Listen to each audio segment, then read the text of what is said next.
El pastor Gerson, lo conocemos ya hace harto tiempo, lo hemos visto ahí con otros pastores en sus aflicciones, en sus problemas, en sus temas, y me invitó a compartir con ustedes la palabra.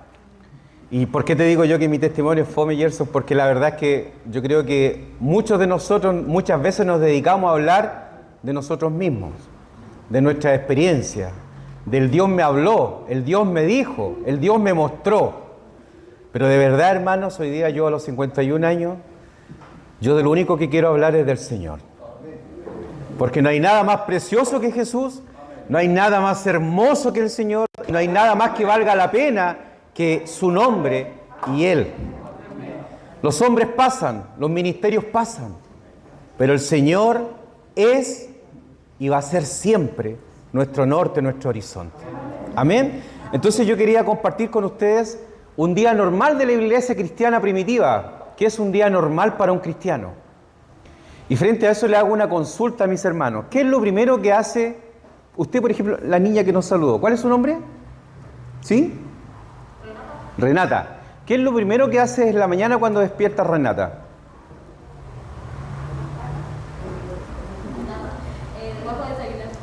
Ya, pero antes de eso, lo primero que haces cuando uno despierta, ¿qué es lo primero que hace? Ve la hora. ¿Y cómo ve la hora? En el celular. ¿Pero cómo mira el celular? ¿Ah? ¿Qué es lo que hacemos? Lo primero que hacemos todos, abrimos los ojos. Así comienza el despertar de cualquier ser humano. Abre sus ojos. Pero el Señor esta noche nos va a invitar para que nosotros nos demos cuenta que el cristiano cada día, antes de abrir sus ojos, debe abrir sus oídos. Hermano, ¿puede proyectar Isaías 54, versículos 4 y 5? Jehová el Señor me dio lengua de sabios para saber hablar palabras al cansado. Despertará mañana tras mañana, despertará mi oído para que oiga como los sabios.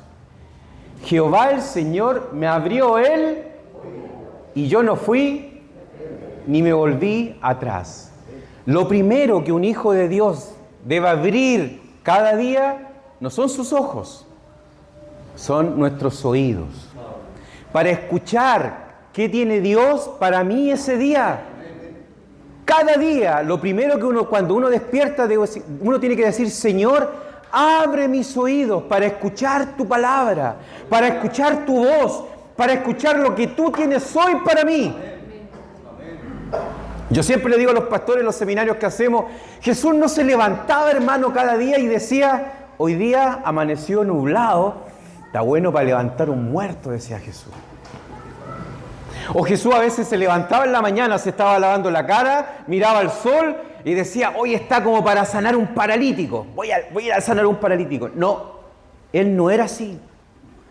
Él era guiado por su Padre y Él, cuando se levantaba, abría su oído para ver qué tenía preparado el Padre para Él ese día. Porque el Señor cada día hacía la perfecta voluntad de Dios. No su voluntad, no lo que Él creía, no lo que Él pensaba, no lo que Él veía. Él se levantaba, Josefa, para hacer la verdadera y la única voluntad de su Padre. Entonces un cristiano cada día debe levantarse con eso. Señor, ¿qué tienes hoy para mí? Háblame, Señor. De alguna manera háblame. Y el Señor habla de muchas formas,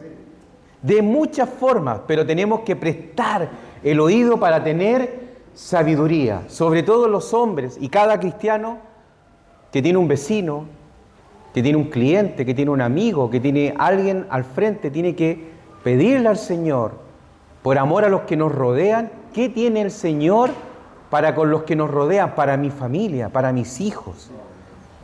Señor, ábreme el oído cada día. Entonces, ¿Loreto? ¿Cuál es tu nombre? Renata. Entonces, Renata, lo primero que hace un cristiano cuando despierta es abrir sus oídos a la vida del Espíritu, a la vida espiritual. El mundo entero lo primero que hace es abrir sus ojos. Nosotros tenemos que tener abiertos nuestros oídos al Señor, porque todo lo que es tentación, todo lo que es pasajero, es puesto delante de nuestros ojos. Pero la eternidad, pero el amor de Dios, pero la palabra de Dios, el consejo de Dios, la guía de Dios viene a través del oír y el oír la palabra de Dios. El cristiano se levanta escuchando a Dios. Amén. Vamos a ir a 1 Corintios capítulo 13 y después que nosotros nos levantamos y abrimos nuestro oído al Señor, voy a ir un poquito rápido, ¿ah?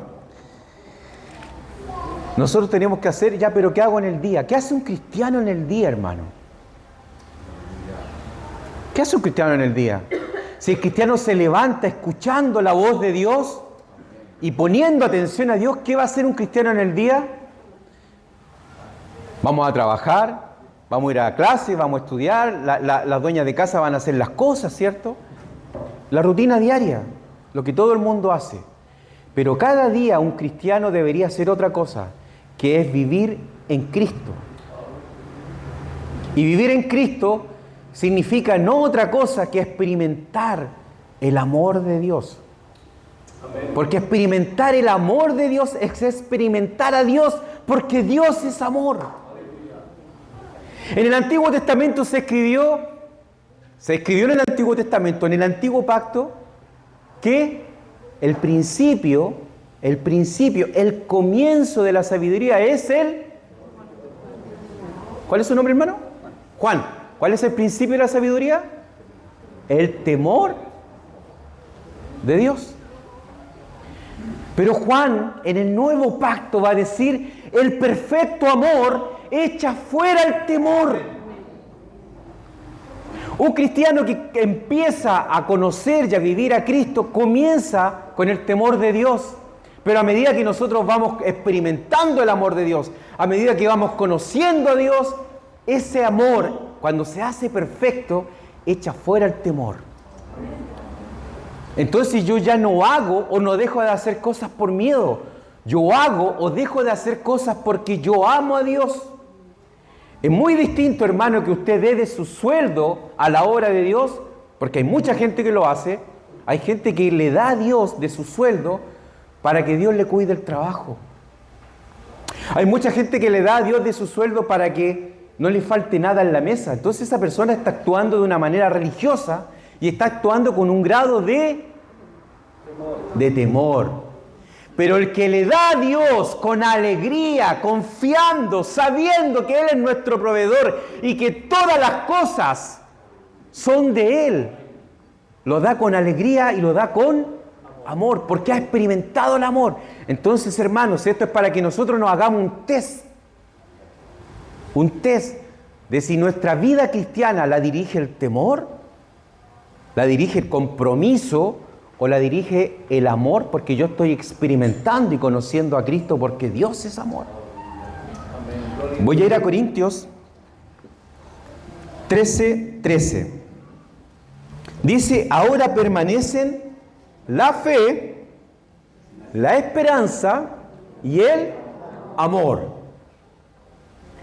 Y en 1 Corintios 12:31 dice, procurad pues los dones mejores, mas yo os muestro un camino aún más excelente, y comienza a hablar en el 13:1 del amor.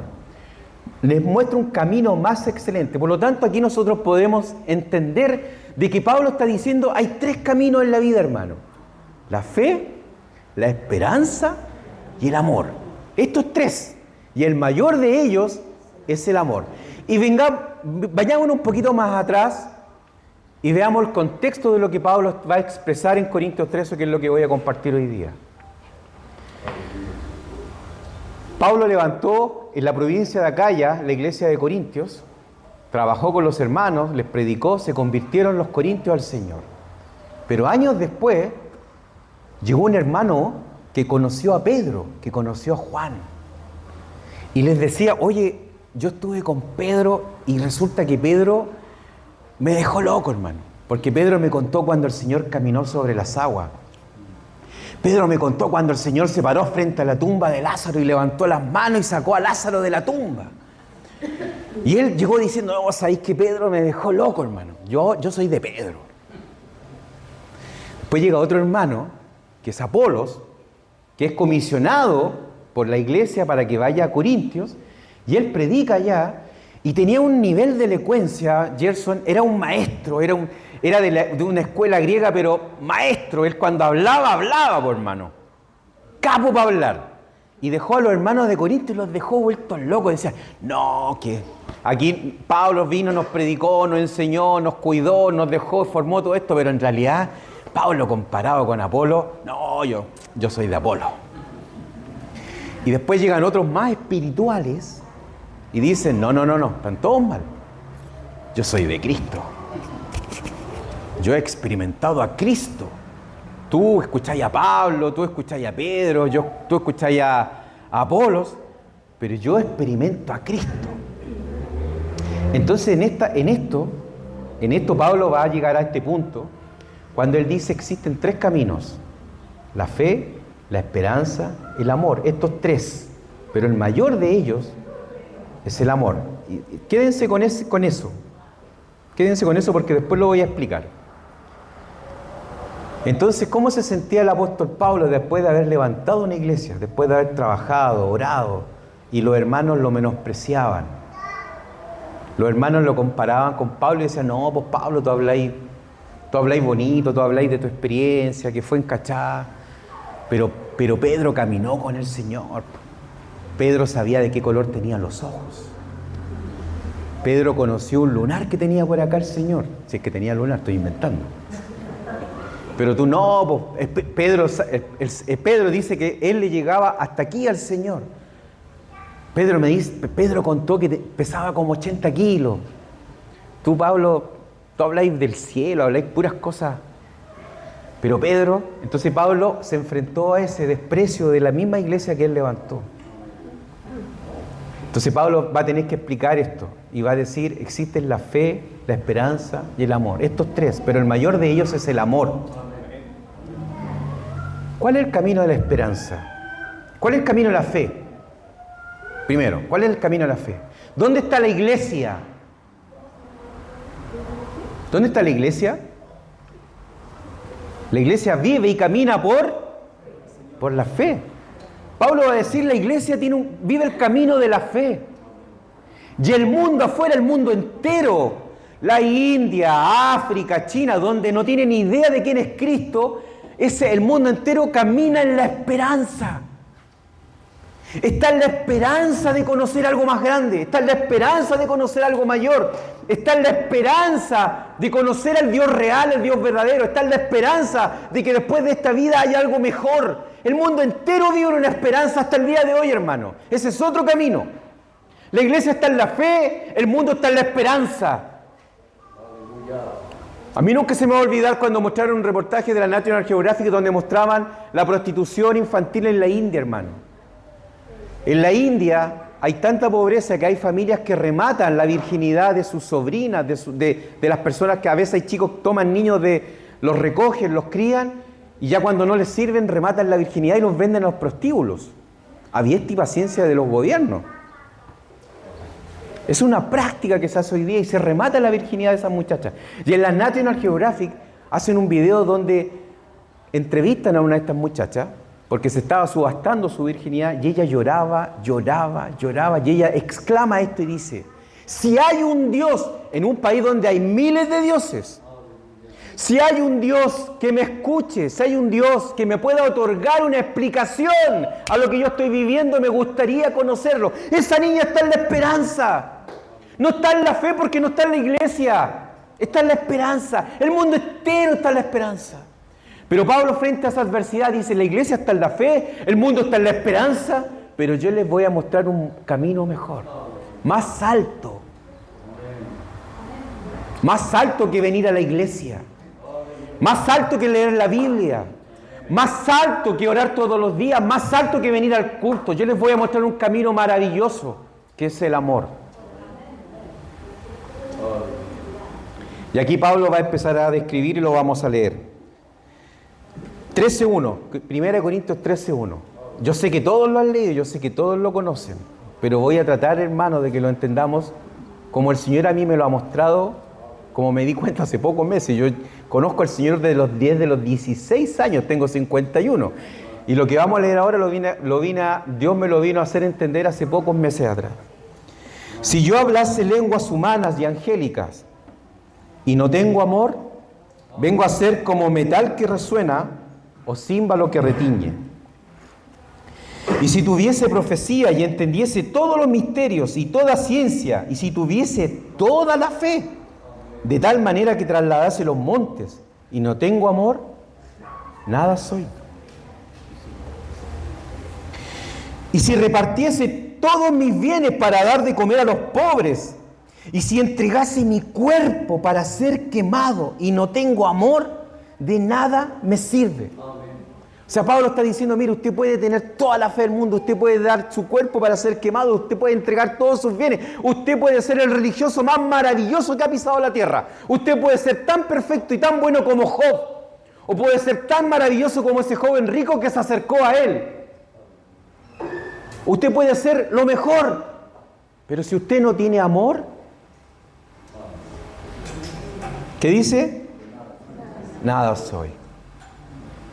Cuando somos algo, lo vamos a leer. Y si repartiese todos mis bienes para dar de comer a los pobres, y si entregase mi cuerpo para ser quemado y no tengo amor, de nada me sirve. Y aquí Pablo hace la diferencia con Pedro, con Apolos, con el Cristo, se me olvidó, con el Cristo de... Sí, pero ¿te acuerdas cuando estuvimos discutiendo del Cristo de este filósofo, Gerson, ayúdame. Tú tiraste ese tema a la mesa. Spinoza. De Baruch Spinoza.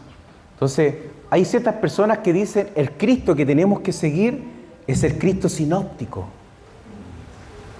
Otros dicen, Pablo se inventó un evangelio. Esa es la discusión que teníamos con él. Entonces Pablo aquí va a tener que poner los puntos sobre la mesa.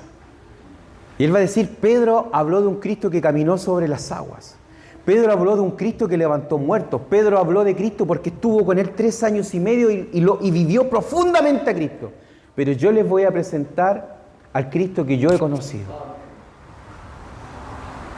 Por eso después él va a expresar, dice, si alguno lo conoció en la carne, ya no lo conoce más. Porque el Cristo que conoce Pablo es el que va a describir acá. Miren, dice, el amor es sufrido. El amor es aguantador, eso dice en griego. El amor aguanta. El amor es benigno. El amor es muy bueno. ¿Se acuerdan cuando va Jesús a la casa del Simón el leproso? ¿Cierto? ¿Se acuerdan de ese pasaje? Y llega una mujer pecadora y se pone por detrás de él a sus pies y le lava los pies con sus lágrimas y con un perfume. Y Simón dice, si este supiera quién le está lavando los pies, este no es profeta, este no sabe nada. Si supiera quién le está lavando los pies, no lo aguantaría. Y todo el mundo que estaba en esa cena despreció profundamente a esa mujer, porque era una prostituta, dice la Biblia, era una mujer perdida, que estaba arrepentida a los pies de Cristo, lavando sus pies. ¿Y qué hizo el Señor? La miró, la amó, la perdonó y la trató como nunca nadie la había tratado. Porque Él es benigno, porque Él es bueno. No la bondad que nosotros entendemos, no la verdad la bondad que nosotros experimentamos. Él es benigno, Él es la imagen del Dios invisible. Él es el amor encarnado. El amor no tiene envidia. En griego dice esto, el amor no es celoso. ¿Se imaginan Cristo fuera celoso, hermano? A mí me enseñaron, cuidadito, hermano, dónde anda, porque Dios lo está mirando. Si Cristo fuera celoso, hermano, ninguno de nosotros podría decir que es salvo. Porque todos los días le ofendemos, todos los días le fallamos, siempre le fallamos. Siempre somos adúlteros, la iglesia siempre adultera, la iglesia siempre le defrauda, pero Él no es celoso. Él no es celoso, Él le ama a usted.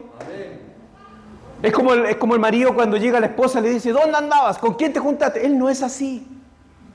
Yo sé dónde anduviste, pero no importa, yo te amo. Yo sé que te diste unos pasos por el mundo, te he dicho que no vayas por allá, pero yo no soy celoso. Te amo. El amor no es celoso. El amor no es, ¿cómo dice la traducción de la Reina Valera? El amor no es, en griego dice, el amor no es fanfarrón. No es fanfarrón. El Señor delante de las autoridades, cuando lo abofetearon, cuando lo trataron mal, Él se quedó como un cordero, no abrió. Podría haber sido fanfarrón el Señor, ¿o no? Podría haber dicho, yo soy el alfa y la omega. Yo soy el principio y el fin. Yo soy el primero y el último.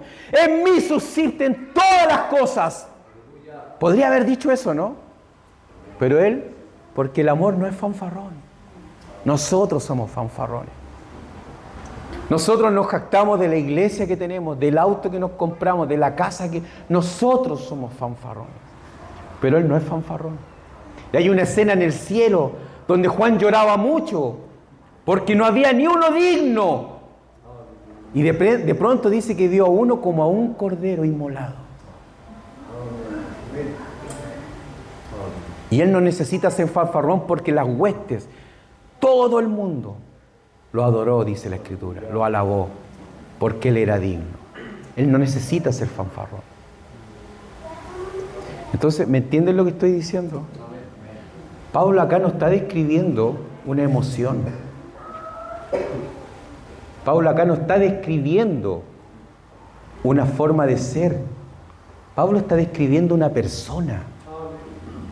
Él está diciendo a la iglesia, yo he conocido, Pedro conoció al Cristo en la carne, yo conocí al Cristo elevado, al Cristo resucitado. Yo he conocido al Cristo que es el amor, la revelación de Dios mismo. Cristo es amor. Entonces acá Pablo está describiendo una persona, Pablo está describiendo a Jesús. No es fanfarrón, no es celoso, es benigno. Por eso él está diciendo, mire, está bien, los hermanos están en la fe, pero yo los invito a un camino más alto, que está más arriba de leer la Escritura, que está más arriba de tener un comportamiento. Yo los estoy invitando a conocerlo a Él, a experimentarlo, porque ahí está la vida, hermano. Ahí está el día a día. Dice, el amor no es fanfarrón. El amor, después dice, ahí dice, el amor no se infla. En griego, no hace nada indebido. Y después dice que no busca. En griego lo que está tratando de decir ahí Pablo es que él no pide señales para él. No busca lo suyo. Él no pide, hermano, para él. No pide de usted nada. No pide que usted le demuestre que usted le ama. No pide señales. La religión siempre va a pedir que nosotros le demos señales. Señor, yo te amo, mira cuánto te amo. Aquí está mi diezmo, aquí está mi ofrenda. Señor, mira cuánto te amo, voy todos los sábados al culto. No me pierdo ni uno, mira cuánto te amo. Pero Pablo está diciendo, el Señor no te pide nada porque Él te ama tal como eres. Él te tomó, te cargó en la cruz y quiere que tú experimentes ese amor, para que experimentando el amor de Dios sea transformada nuestra vida, no por nuestras fuerzas, no por nuestro conocimiento, sino que por nuestra experimentación de Dios, de Cristo. Dice, no busca nada para Él, no se exaspera, Él no es provocable. Vimos que no era celoso, ¿cierto? Él no es provocable.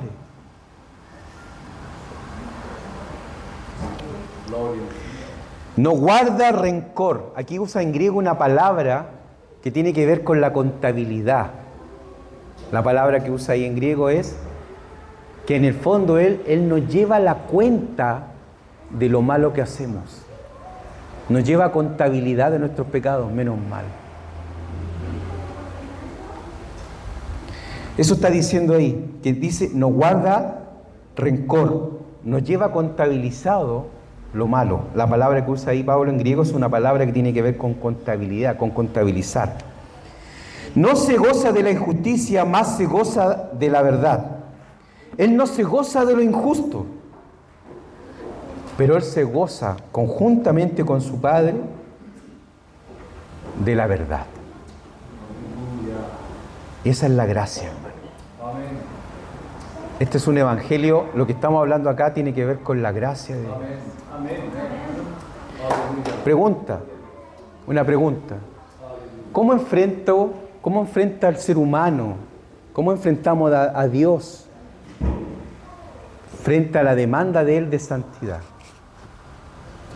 Él demanda de nosotros santidad, ¿cierto? Dice que la santidad fue imputada porque Él murió por nosotros para hacernos santos, y por el hecho de que Él nos hizo santos, en nuestro espíritu puede morar el Espíritu Santo con nosotros. Entonces, ¿cómo enfrentamos, cómo nosotros nos paramos delante de Dios? ¿Nosotros nos podemos parar delante de Dios con nuestra santidad, con nuestro esfuerzo? Lo único que nosotros podemos presentar delante de Dios es un cheque en blanco que se llama gracia.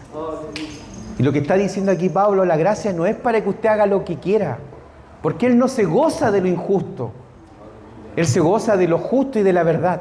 Entonces lo que debería provocar la gracia en nosotros, hermanos, es un amor relacional, un amor diario.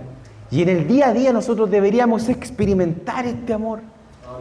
Deberíamos experimentar a Cristo, hermano. Por eso Pablo le va a decir a los corintios que tenían todos los dones, que tenían la experiencia del evangelio de Apolo, de Pedro, del mismo, de Cristo. Él va a decir, yo les voy a mostrar un camino más grande que tiene que ver con el amor. El amor, hermanos. Que no se nos olvide eso. Que no se nos olvide. Que no se nos olvide, aquí Pablo está describiendo una persona.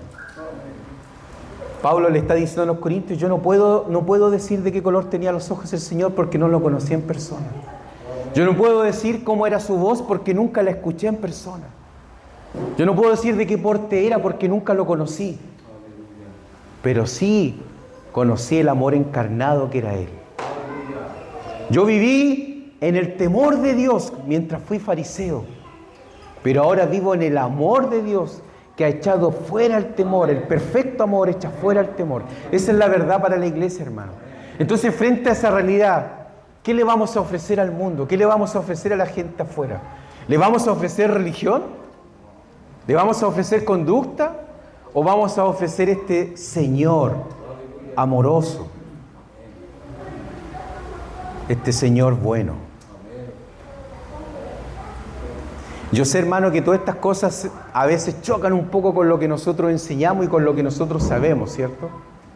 Pero tenemos que tener plena confianza de que Él no murió en vano, hermano.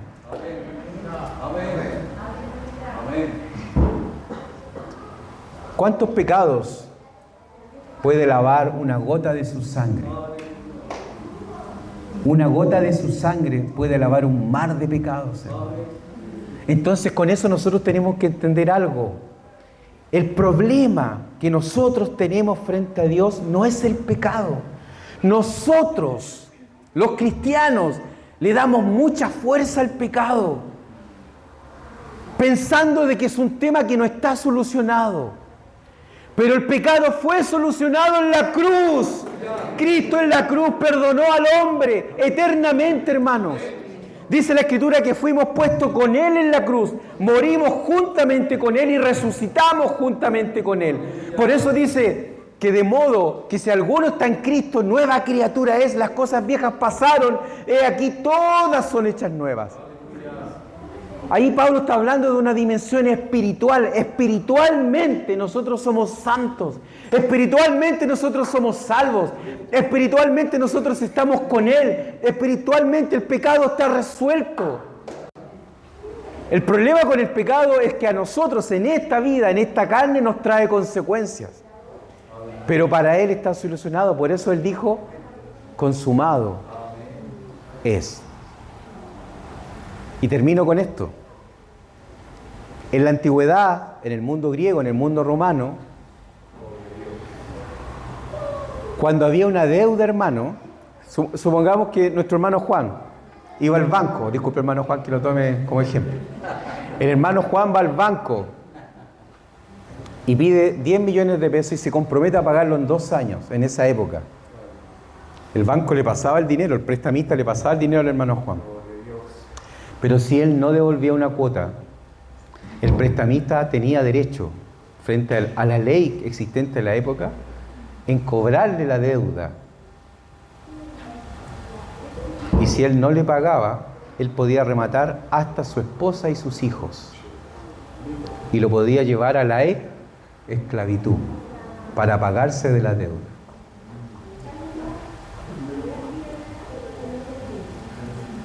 Un matemático, creo que fue Pitágoras, no me acuerdo cuál fue griego, no hallaba cómo calcular el volumen de un cuerpo irregular. No hallaba cómo calcularlo. Él decía, ¿cómo calculo? Porque no existían las integrales ni las derivadas para los que cachan matemáticas más avanzadas. Entonces dice que él estaba desnudo bañándose en una tina y cuando él se mete a la tina, el agua se rebalsó. Y él se dio cuenta que si tomaba un recipiente que tenía 1 litro y echaba una forma irregular, lo que aumentaba el volumen del agua era el volumen de lo que él echó. Y gritó, ¡Eureka! Se le ocurrió la respuesta, lo encontré, lo resolví. Y dicen que salió corriendo por las calles gritando, ¡Eureka! ¡Eureka! ¡Eureka! ¡Lo resolví! ¡Eureka! Lo mismo hacía un hombre cuando pagaba su deuda.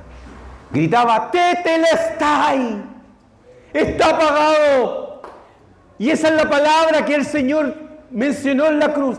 Tetelestai, consumado es, está pagado. Está pagado, hermano. ¿Qué vamos a hacer nosotros para agregarle? No se le ocurra agregarle a usted a esa deuda que tenía con Él. No se le ocurra agregarle su tiempo. No se le ocurra agregarle su dinero. No se le ocurra agregarle esas cosas. Agréguele usted su vida, su corazón, su alma, su mente. Y lo demás es añadidura.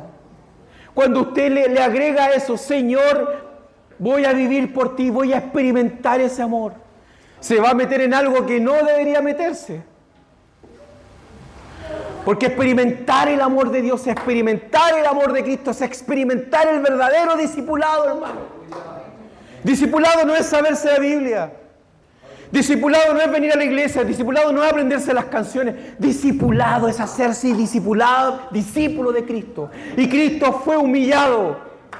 ¿Quiere ser discípulo de Cristo? ¿Está dispuesto a que lo humillen? Amén.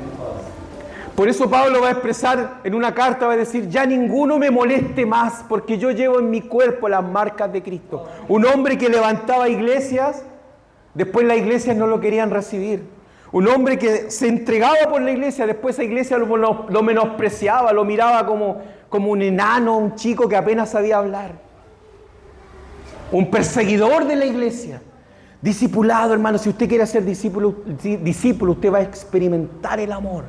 Y usted va a experimentar el sufrir, el no ser celoso, el no ser envidioso. Todas las cosas que acabamos y usted se va a empezar a parecer a Cristo. Ese es el verdadero discipulado. Cuando Él se forma en nosotros. ¿Cuántos frutos hay? ¿Ah? 9. Esos son los dones, según Corintios.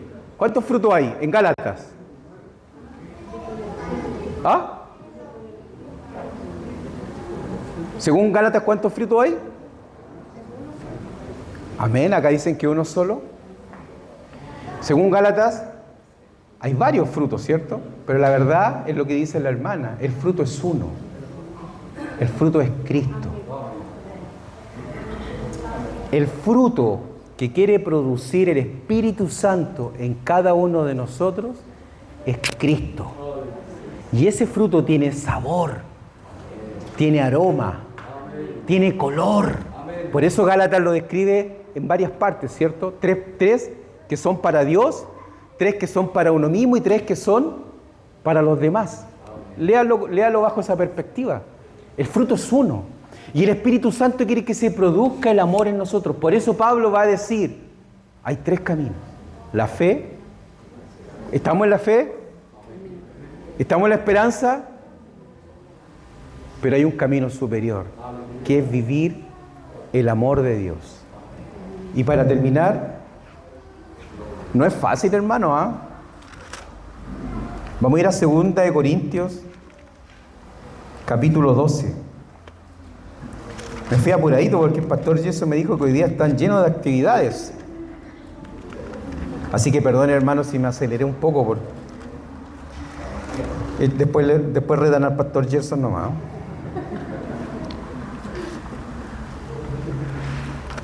Experimentar el amor implica que usted va a tener que amar a su vecino, a ese odioso, a ese vecino odioso, lo va a tener que amar. Experimentar el amor implica perdonar.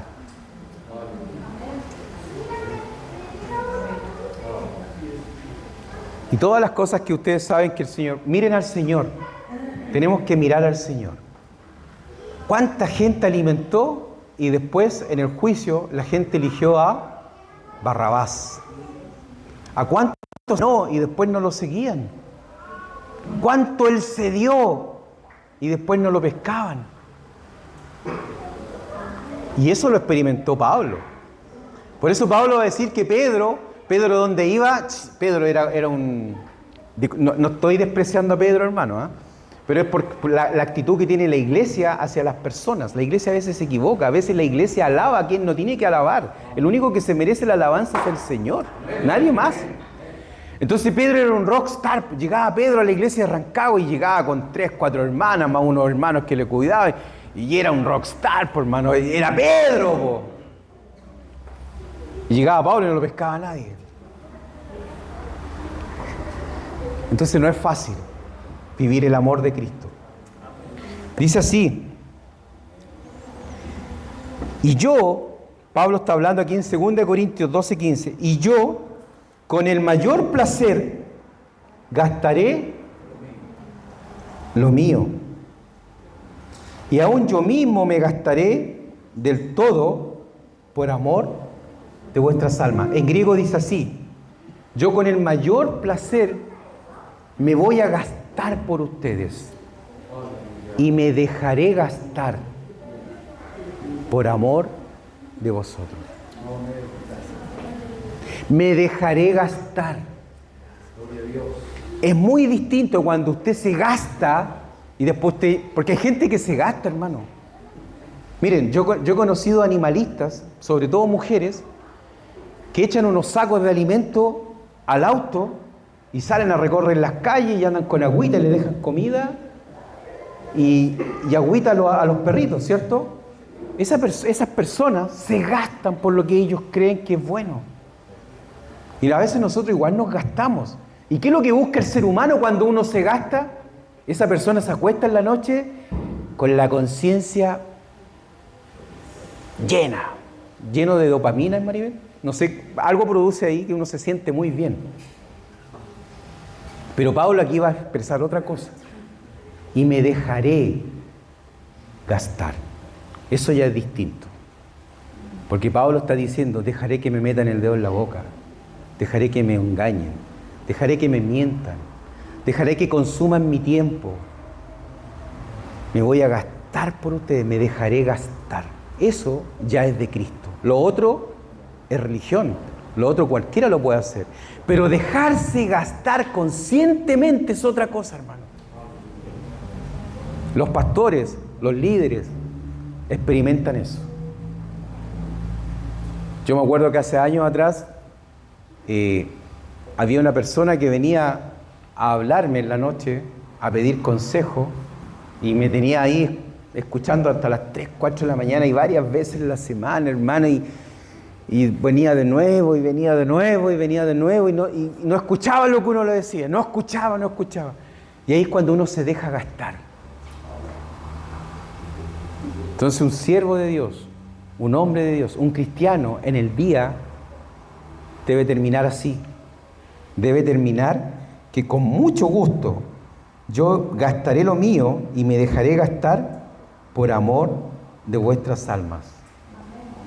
Aunque amando más, sea amado menos. Hace poco conversamos con Maribel, fuimos a visitar unos pastores que habían abierto una iglesia en Chicureo, allá en Santiago.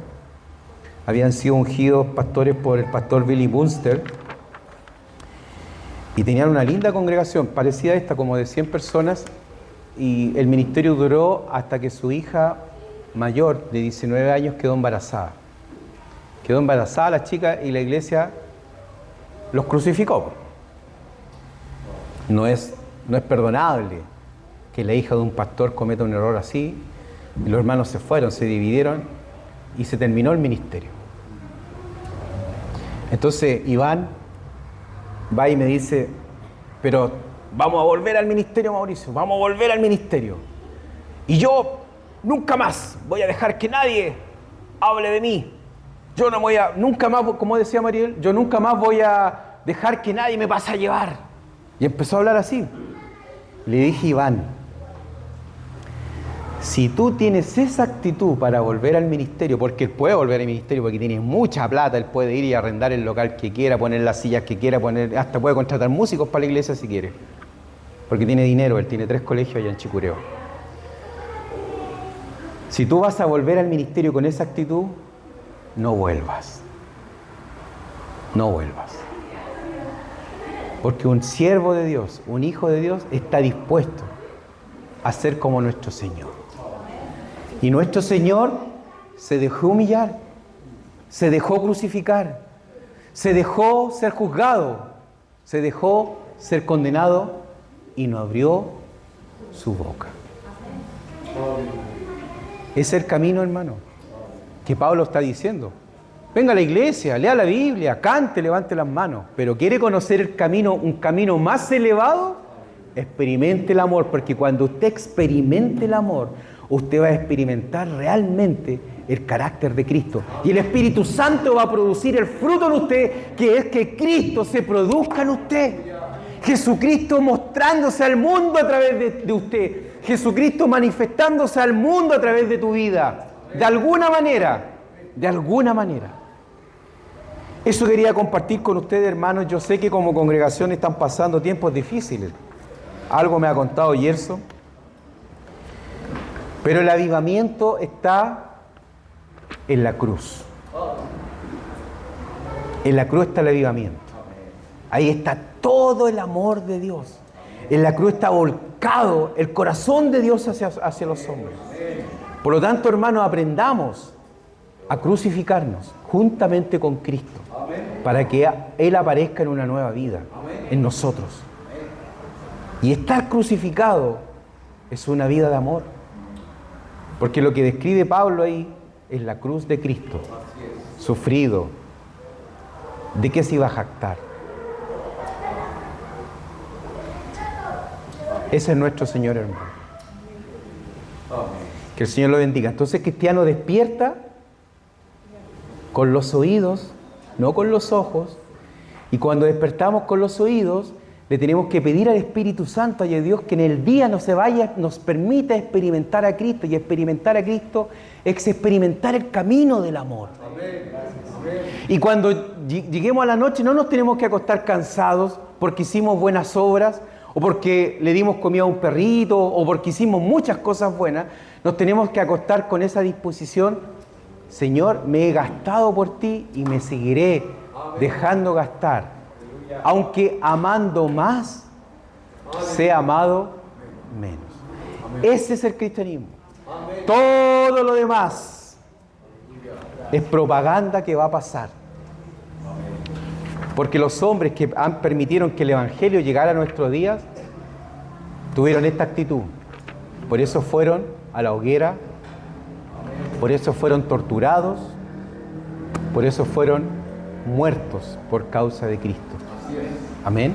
Que el Señor los bendiga, hermanos, y aprovecho que hoy día es día 20, viene la Navidad, en darle un homenaje a nuestro Señor. Porque se apareció entre medio de los hombres. Un homenaje a nuestro Señor, hermano. Se hizo pequeño, se hizo bebé. Se hizo feto. Estuvo en el vientre de una mujer, frágil, delicado. Seguramente lloró, seguramente sufrió. Fue puesto en un pesebre, fue puesto en un comedero de animales. Cuando entró a Jerusalén, triunfante entró en un burrito. Cuando murió, él murió solo, hermanos. Sus apóstoles lo dejaron solo, solamente las mujeres lo acompañaron. Yo siempre digo, Señor, ¿por qué elegiste en la cruz? Podrían haberte muerto, Señor, a palos, a piedrazos. Si hubieras nacido en este tiempo, a lo mejor te hubieran llevado a la silla eléctrica. ¿Por qué elegiste en la cruz, Señor? ¿Por qué la cruz? ¿Y sabe por qué él eligió la cruz? Por eso es importante el día 25, hermano, cuando esté celebrando la Navidad, hágale un homenaje a nuestro Señor, porque Él se lo merece. Amén. ¿Saben por qué eligió la cruz? Porque mis manos eran pecadoras, son pecadoras, mis manos han agredido. Y Él crucificó, Él clavó sus manos. Mis pies han andado en caminos de pecadores, mis pies me han llevado a lugares donde nunca yo debería haber ido. Por eso Él crucificó sus pies. Su costado fue atravesado, el costado representa al prójimo. ¿Cuántas veces he ofendido a mi prójimo? ¿Cuántas veces he faltado el respeto al que vive al lado mío, a mi prójimo, a mi padre, a mi madre, no sé a quién? Pero a mi prójimo siempre lo he ofendido. Entonces Él dejó que por nuestras faltas a nuestro prójimo fuera perforado su costado. Mis pensamientos son de continuo el mal. Por eso Él dejó que una corona de espinas hiriera su mente, su cabeza. Mis labios son groseros. Mis labios ofenden, mis labios pecan. Por eso Él dejó, dice que su boca estaba hecho pedazos donde lo golpearon y le pusieron vinagre, hermano, en su boca. Le hicieron arder su boca. Entonces Él en la cruz crucificó todas mis faltas, crucificó los pecados de mis manos, los pecados de mis caminos, los pecados hacia mi prójimo, los pecados de mi mente, los pecados de mi boca. Por eso tenía que ser una cruz, hermano, porque en la cruz fui yo castigado juntamente con Él. No se le olvide nunca eso, hermano. Un homenaje a nuestro Señor en estas fechas. Que el Señor les bendiga.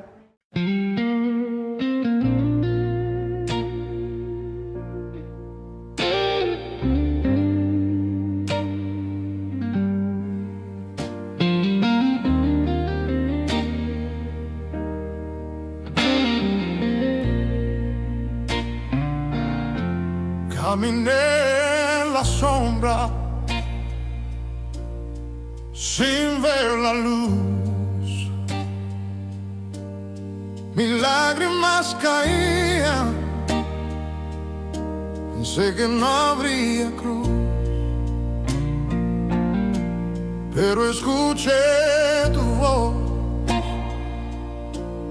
suave y fiel, diciéndome no temas, aquí estoy en tu piel. Aunque el mundo intente derrumbarme, tu amor nunca va a dejarme. Tú eres mi fuerza, mi refugio y mi paz. Cuando todo falla, en ti puedo confiar. Mi roca eterna, mi fuerza sin igual. Contigo, Señor, puedo caminar. las pruebas vinieron, quise rendirme ya, pero tu espíritu me enseñó a levantar. Mis cadenas rompiste, la luz volvió. Ahora camino firme y mi corazón cantó. Tú eres mi fuerza, mi refugio y mi paz. Cuando todo falla, en ti puedo confiar. Mi roca eterna, mi fuerza sin igual. Contigo, Señor, puedo caminar. No hay miedo que me detenga, ni tormenta que me venza, porque tú estás en mi vida y tu amor me recompensa. Tú eres mi fuerza, mi refugio y mi paz. Cuando todo falla, en ti puedo confiar. Oh, mi roca eterna, mi fuerza sin igual. Contigo, Señor, puedo caminar. Si contigo, Señor, puedo caminar. Si tu fuerza me sostiene y hasta el final.